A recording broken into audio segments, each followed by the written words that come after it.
దేవుని శాపానికి లోనైతే, దేవుని ఉగ్రతకు లోనైతే బ్రతుకుతుంటాం అంతే. చెప్పుకోదగ్గ ఏమీ ఉండదు.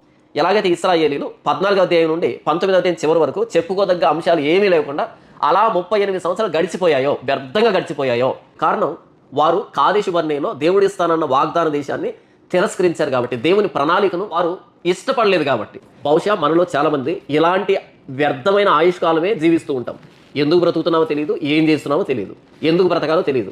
పుట్టాం కాబట్టి చచ్చిపోయేంత వరకు బ్రతుకుతున్నాం. ఏ గురి గమ్యం, దేవుని ఉద్దేశం ఏమీ లేకుండా బ్రతుకుతూ ఉంటాం. దేవుడు ప్రతి వ్యక్తిని ఒక ఉద్దేశంతో పుట్టిస్తున్నప్పుడు నీ పట్ల దేవుని ఉద్దేశం ఏంటి, నీ పట్ల దేవుని ప్రణాళిక ఏంటి, ఆయన నీ ద్వారా ఎలా మహిమ పొందాలనుకుంటున్నాడు, ఆయన మహిమ కొరకు ఏం చేశావు, ఇలాంటి ప్రశ్నలు ఏమీ లేకుండా ఊరకే బ్రతుకుతున్నారు. అలా ఉద్దరకు బ్రతుకుతున్నారు చాలామంది క్రైస్తవులు. ఏదో చర్చికి వెళ్తారు, ఇంటికి వస్తారు తప్ప నా జీవితం ద్వారా నా కోసం ప్రాణం పెట్టిన ప్రభువైన యేసుక్రీస్తు వారికి మహిమ ఉందా, నేనేం చేస్తున్నాను ఆయన కోసము అనేటువంటి ప్రశ్న లేదు.